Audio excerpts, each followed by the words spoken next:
Bismillahirrahmanirrahim. Assalamualaikum warahmatullahi ta'ala wabarakatuh. Alhamdulillah Rabbil Alamin. Wassalatu wassalamu ala asyrafil anbiya al-mursalin wa ala alihi wa sahbihi ajma'in. Alhamdulillah, we have explained to you in the previous video the importance of how the shaping process works within the framework of conditioning, whether it's classical conditioning or operant conditioning.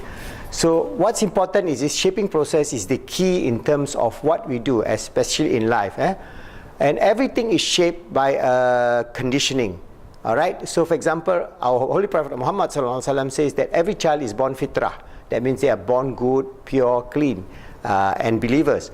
It is up to their parent who meet them either to be a Jew or a Christian or a Majusi or a non-believer.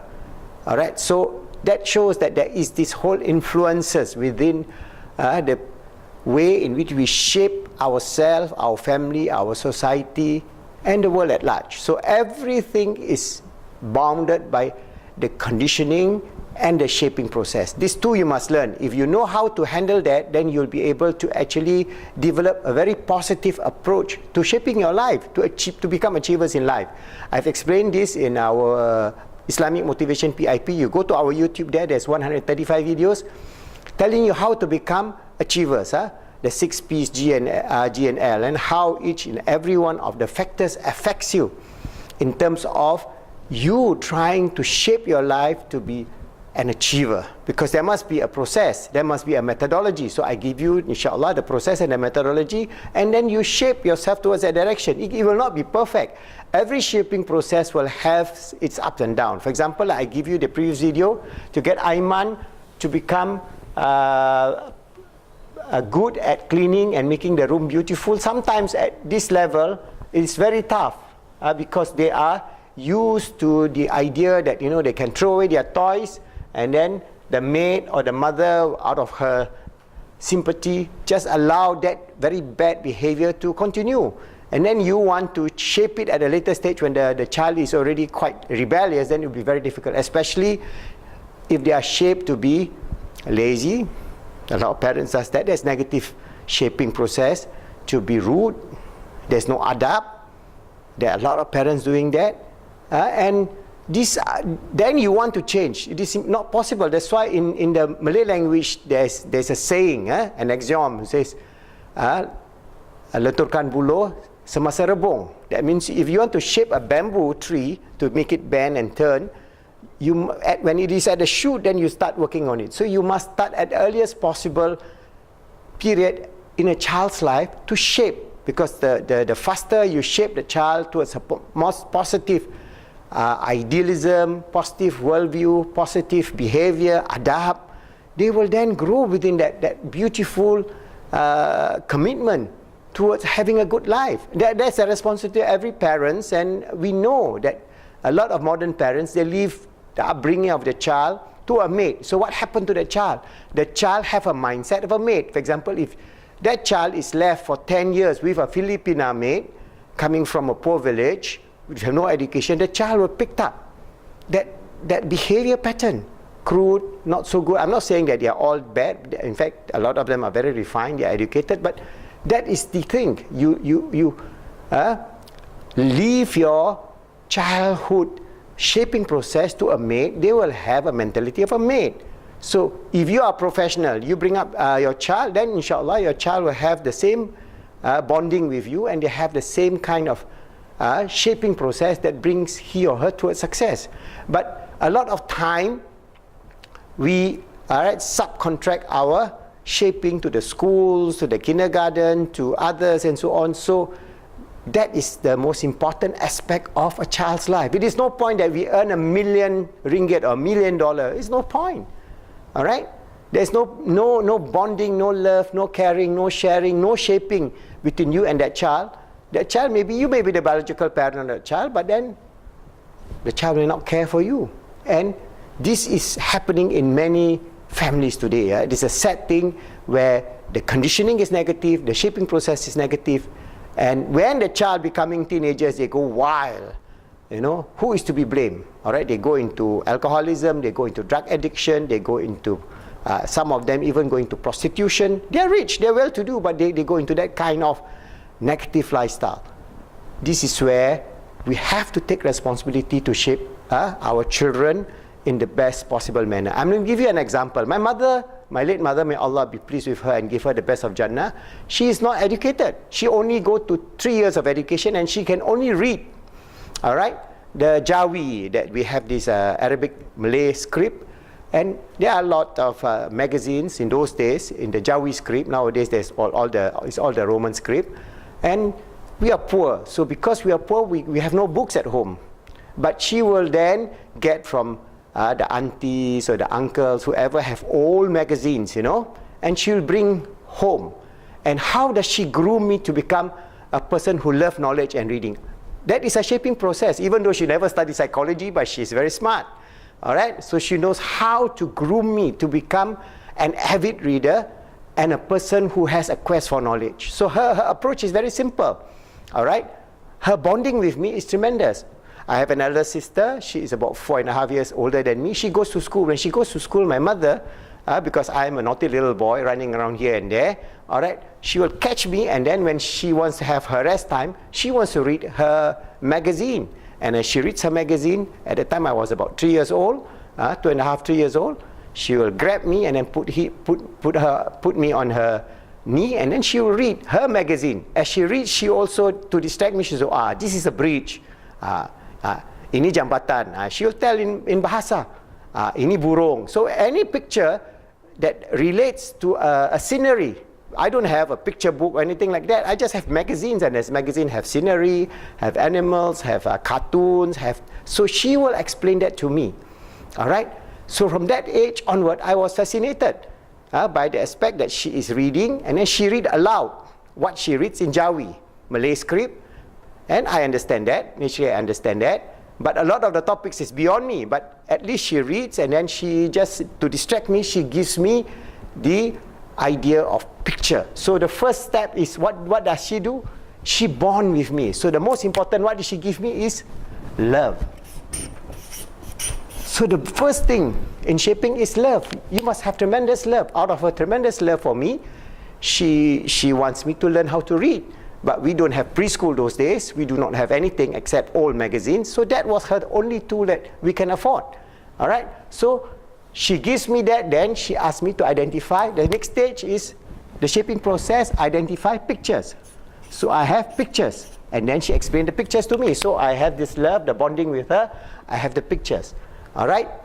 And then when I'm a bit bigger, all right, when I go to school, she encouraged me to borrow books from the school library. So school library, and I borrow books and bring home, and then by then I'm in primary 1, primary 2, I can have the pictures and then can read and so on. So this makes life much easier. So I'll just go to the class library or the school library and borrow the books and bring home and then start reading. All right? So as I get bigger, she will give me an incentive. So what does she give? Incentive. Even though we are poor, she put aside some coins for me to go to the by bus to the main library in town. So I'll go by bus to the main library in town, and she'll give extra money so that I can have to buy some snack by the stall, the road stall, whether to have some ice product or some noodles, whatever it is. She'll give me extra. So I'll go by bus alone when I was 10. So I go to the main library, and then that was like a cookie candy store. I saw all the books in the world, and it was like sheer madness. So I'll borrow, you're allowed to have a library card, and you can borrow 4 books. So I'll just go every week, I'll exchange 4 books. Whether it is autobiography, it is science, it is mathematics, it is general knowledge, geography, history. So alhamdulillah, my vista of knowledge grew very, very fast because I read 4 books a week. Imagine, sometimes I borrow 8 books from my friend's card, and I have 8 books a week I read. And I'm also, later I discovered, I'm dyslexia. I could not identify letters. So you can imagine, I could not spell, but I could read by memorization of the keywords. So I memorized the words, big words, and then that goes on. So this is how she shaped me along the way. All right? And then by this giving that incentive for me to go to the library, and then found that the world of knowledge is so vast, that became my life. So my life involves what? Reading, learning, enjoying with a book. At any time, I have just ahead of on my bed, I have a shelf just over my head. Anytime I feel bored, I'll just pull a book and then I'll read. All right? So this is what we should do for our children, to give them that incentive and that capability to be able to achieve something. And alhamdulillah, when I was about 10, I found a book. Somebody threw away a book because I live in a poor neighborhood, but across about 1 kilometer away, there is a rich, super rich neighborhood, and they have their dustbin. So sometimes I'll pass by that road on the way to school, and I found in a bag one big book. They call it Jane's All-World Aircraft book.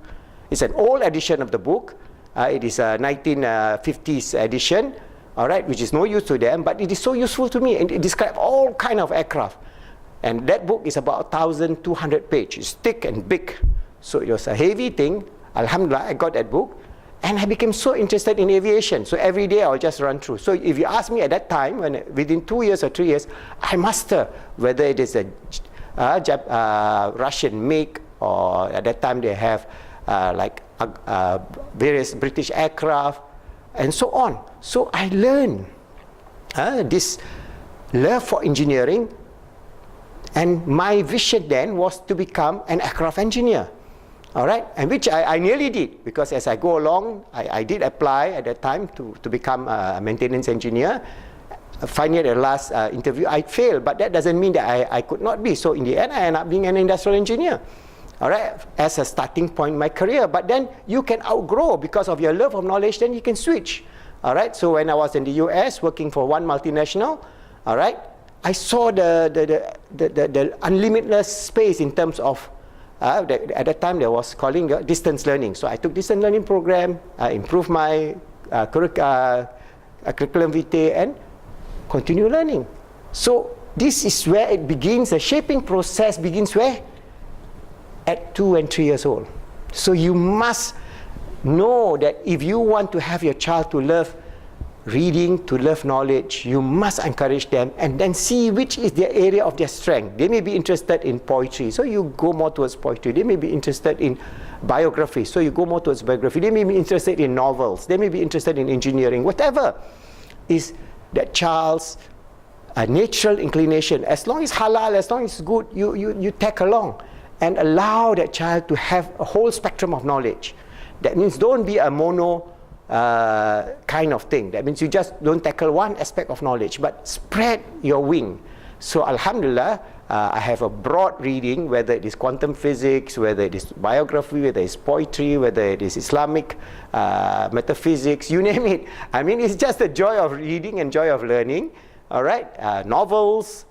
Even I myself, at a certain point, complete a novel which I did not publish. There is a novel that I have completed. It's about a 400-page write-up, just for fun. All right. So all this spring about how, beginning with the conditioning and shaping by my late mother, may Allah be pleased with her and bless her with the best of Jannah, that she has shown me, without knowing psychology, she has brought along the whole idea that shaped me to be a person who loves knowledge, who seeks knowledge, and inshallah will be able to wakaf this knowledge. Now I'm giving to you, I'm talking to you, all right? I'm putting it on video, on YouTube, all right? Those days there's no such thing as video or YouTube, right? It's just simple life in the 50s and 60s and 70s. But now I have the tools, and before I get too old, I just pass on to you. You just see this whole idea of how shaping is so important. So you learn about classical and operant conditioning, you learn about conditioning. Remember, it's all is related to the shaping process, and that is the fitrah that Allah has given us, because we have to shape ourselves towards a positive direction, avoid ourselves from bad direction. That's why in our book, Positive Islamic Psychology, a transcendent model to achieve peace, happiness and success, you only need to focus on 3 things to shape yourself. That is how you shape yourself to be a Khalif of Allah, and you only do 3 things to shape yourself. Every day do something good, shaping yourself to be, make yourself good. So strive to give something back every day, one little thing. Strive to make yourself good, help others to be good, make the world good. That is your only 3 duties to be a good Muslim, practicing the Iman, the Islam, and the Tasawwuf of Islam, in the way that is pleasing, and you build up your adab, shaping it towards the best, to be the best, and we Muslims can be, inshallah, the best of the best in the 21st century as we move along, working with other human beings to make this world good, helping others to be good, making this world good for all creatures of God, inshallah.